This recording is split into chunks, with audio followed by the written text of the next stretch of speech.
On a beaucoup entendu parler ces derniers jours d'un face-à-face militaire entre les États-Unis et l'Iran. Alors, première question, Stéphane, à quel point est-ce que c'est sérieux ces tensions? Est-ce qu'il existe un risque réel, voire même une guerre potentielle? La meilleure façon de répondre à votre question, Jim, consiste à citer les forces américaines qui sont déployées entre 200 et 50 kilomètres des côtes iraniennes dans le golfe arabo-persique.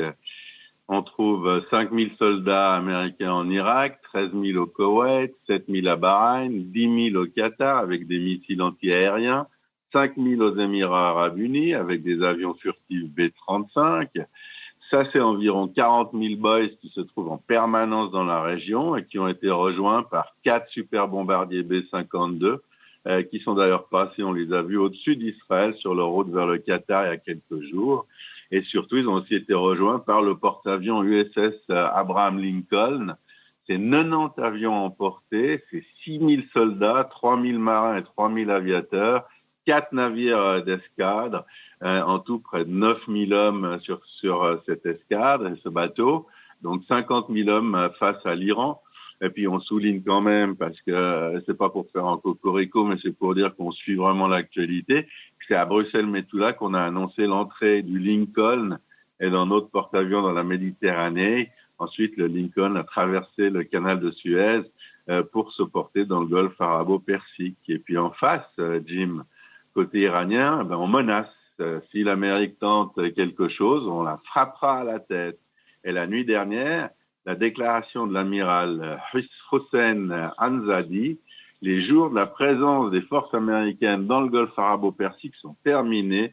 Elles doivent, ces forces, quitter la zone. Alors à la MENA, on se demande surtout comment cet amiral compte faire pour obliger les Américains à quitter la zone.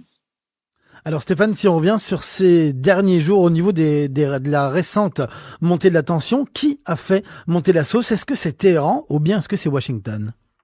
Clairement, Washington, Jim. Dans un premier temps, en interdisant pratiquement toutes les exportations de brut iranien, c'est la principale ressource de la junte théocratique chiite, ça l'a fait risquer l'étouffement. Et les ayatollahs ont répliqué en annonçant la reprise de leur programme nucléaire, notamment des activités d'enrichissement et de stockage d'uranium. Alors Stéphane, pourquoi est-ce que Donald Trump a décidé de mettre les ayatollahs au pied du mur, littéralement? Est-ce que l'accord sur le nucléaire qui avait été passé sous Barack Obama était si mauvais que cela? Vous vous rappelez, on l'a dit à cette antenne et dans cette émission, bien avant que l'accord soit signé, ce traité entre les 5 puissants et l'Iran est exécrable. La preuve, on critiquait le fait qu'il soit réversible, que les centrifuges ne soient pas détruites, que leur remise en activité aujourd'hui est la preuve que nous avions raison. Donald Trump a rapidement, en devenant président, dénoncé cet accord. Barack Obama se concentrait uniquement sur les activités nucléaires de l'Iran. Trump, lui, englobe dans la dispute le développement des missiles balistiques par Téhéran, le soutien que les Iraniens apportent aux activités terroristes dans tout le Proche-Orient et la nécessité, évidemment, de détruire cette fois l'infrastructure nucléaire des ayatollahs. Alors Stéphane, qu'est-ce que les Iraniens ont eux en tête quand ils dénoncent maintenant eux-mêmes une partie de ce traité? En fait, c'est un geste de défiance destiné à raviver le différend. Alors, Trump les éteint en les privant du revenu du brut. S'ils n'avaient pas fait cela, les Iraniens, faute de cela, ce régime va à sa perte en silence. Et on parle bien du régime, Jim, pas la population iranienne, qui suit sans doute les péripéties de ce début d'affrontement irano-américain avec espoir. Et de toute façon, on dira que comme c'est engagé, les ayatollahs vont à leur perte, mais ils montrent qu'ils vont pas se faire conduire comme du bétail à l'abattoir, et ils cherchent à nuire pour redevenir importants, pour réexister au niveau de la négociation internationale et pour qu'on fasse attention à eux. Alors Stéphane, c'est une question qui est longuement revenue ces dernières années dans nos différents entretiens, mais aujourd'hui, le 13 mai 2019, est-ce que les Iraniens, ils ont vraiment l'intention encore de fabriquer des bombes atomiques? Probablement qu'avec la double menace américaine et israélienne de ne pas les laisser faire, il s'agit aujourd'hui d'une menace qui est irréalisable. Alors quand on voit que Donald Trump fait monter vraiment les tensions entre les Américains et les Iraniens, c'est quoi son objectif? Trump, c'est pas un va-t-en-guerre, hein, c'est un businessman, faut pas l'oublier.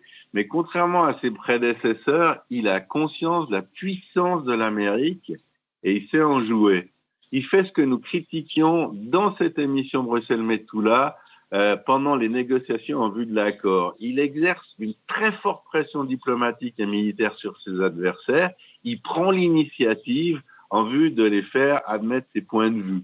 C'est ainsi qu'on atteint ses objectifs sans tirer un coup de feu lorsqu'on est la plus grande puissance mondiale. C'est ainsi qu'on évite les conflits, pas qu'on entre dans les conflits et pas non plus en signant des accords de reddition comme l'avait fait l'administration Obama et les 5 autres membres permanents du Conseil de sécurité de l'ONU.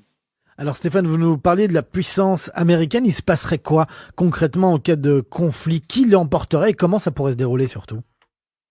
Ouais, les choses sont tellement disproportionnées qu'il est difficile de croire qu'à part s'il y avait un coup dur, ce qui peut toujours arriver, un seul soldat américain perde la vie dans un affrontement avec l'Iran.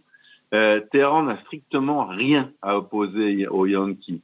Dans le golfe arabo-persique, il dispose de bateaux de plaisance type Knock-le-Zout contre 11 porte-avions nucléaires. Et puis, faut se détromper, quand on parle de guerre, on parle pas forcément de guerre globale. On peut parler également d'activité guerrière, de raid. Je préfère largement ce mot. Il n'y aurait pas de guerre au sol. Les Américains, personne du côté occidental n'a le moindre intérêt à occuper le sol iranien. Il y aurait probablement quelques opérations de commando, mais ce que les Américains feront, c'est détruire les installations nucléaires, principalement à Fordo et à Natanz. C'est ce qui nous ennuie, c'est ce qui nous menace. Et ensuite, il suffirait d'attendre, sans risque nucléaire, que l'opposition, qui est très vive et de plus en plus active en Iran, renverse, elle, la dictature des religieux chiites, si nécessaire, avec des coups de pouce des Américains et des autres membres de la coalition. Stéphane, c'est quoi la porte de sortie pour éviter un affrontement entre Américains et Iraniens? Ouais, il faut pas oublier, Jim, que la guerre, elle existe déjà et que c'est l'Iran qui l'a commencé.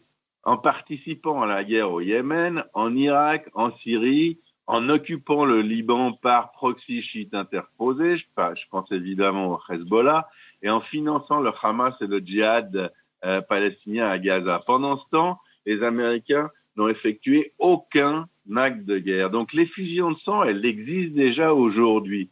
Et pour survivre encore un peu, Téhéran doit cesser toutes ses activités. Si les ayatollahs veulent s'en sortir, ils doivent cesser ses activités, arrêter de concevoir des missiles balistiques et accepter la destruction de son infrastructure nucléaire. Donald Trump, par l'intermédiaire de la Suisse, a fait tenir aux dirigeants iraniens ces téléphones directs. C'est une invitation à négocier, mais c'est une invitation à négocier sur ces bases-là. Ce sera pas deux puissances à armes égales, à importance égale qui vont discuter. Ce sera une sorte de dictat. Soit vous acceptez nos conditions, soit on n'a même pas besoin de dire on vous attaque, soit on continue la pression diplomatique et la pression militaire, on arrivera au même résultat. Stéphane, et brièvement, on va conclure tout de même sur un sujet important. À quel point l'État d'Israël doit avoir peur de ces tensions entre les Américains et les Iraniens? Les Iraniens nous menacent de génocide toutes les 2 semaines. Ils ont la possibilité théorique, en tout cas, d'ouvrir de nouveaux fronts au Liban et à Gaza et de nous adresser quelques missiles balistiques, certes. Mais la différence qualitative et même quantitative de moyens entre Israël et l'Iran est telle que d'ouvrir ces fronts alors qu'ils ont maille à partir à partir avec les Américains, pour les Iraniens, ça aggraverait simplement leur situation militaire parce qu'Israël est prêt. Et hier encore, pendant toute la journée, sur le toit, en dessus de la rédaction de la MENA à Methoula, eh ben, les avions israéliens ont survolé le Liban, probablement la Syrie, à toutes les altitudes, toutes les sortes d'avions. On est vraiment très près et on fait partie de cet effort de pression militaire et diplomatique sur l'Iran. On est totalement mobilisé.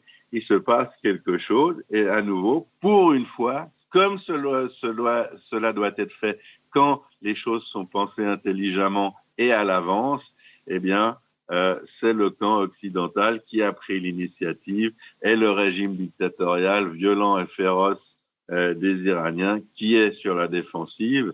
Et ça, c'est très bien pour tout le monde, notamment pour l'Europe, Jim.